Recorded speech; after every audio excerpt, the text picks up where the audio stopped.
Hi, I'm Scott Frank, an oral and maxillofacial surgeon from Northwest Chicago, Buffalo Grove, and I'd like to share with you an expert tip. This tip relates to setting and achieving goals. Most of us set goals on an annual basis, and I do as well. There are two general thoughts on how we may approach setting goals. One is to set a realistic goal, and the other is to set a goal that's much, much larger. Traditionally, in my practice, I would set the realistic goal. I would try to focus on something that I want to do more of or be better at. And essentially, what I find is I was doing more of the same, trying to do it better, trying to be more intentional, try to just ramp it up a little bit. And I found a great amount of success with that. The other approach, setting large goal, really caused me to behave very differently. I found with the large goals, I have to change my behavior much, much more. Think outside the box, as they say. And let me give an example from my own practice. So last year we did 93 arches of immediate full arch reconstruction or all on four. And I was quite pleased with that, actually. But it is something we want to focus on in the practice and grow. And so we decided that we want to focus on a much larger way. Now, if I was doing a realistic goal, I may say, well, maybe 20% growth is reasonable.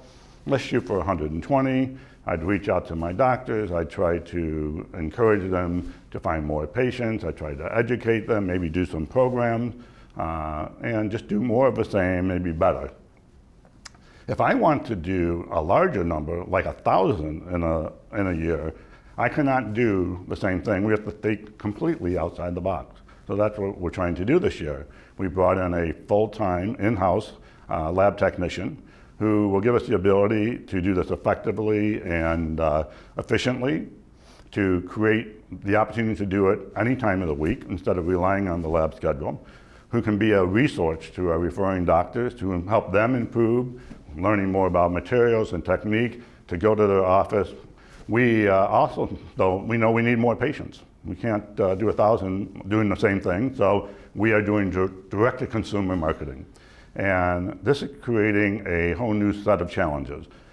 So what we've done is we've hired a full-time sales-trained staff member to meet and basically do a consultation online and determine if they're a candidate and determining if we're the right fit for them. We changed the way we scheduled very, very much to be able to accommodate that, both the consultation and to accommodate more surgeries. And finally, we also are changing our staff training, and we're doing a completely different financing system. So what if I do that and I get a goal and I achieve 180 instead of 120? Am I going to be disappointed?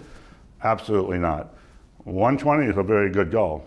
180, far short of 1,000, is an outstanding goal.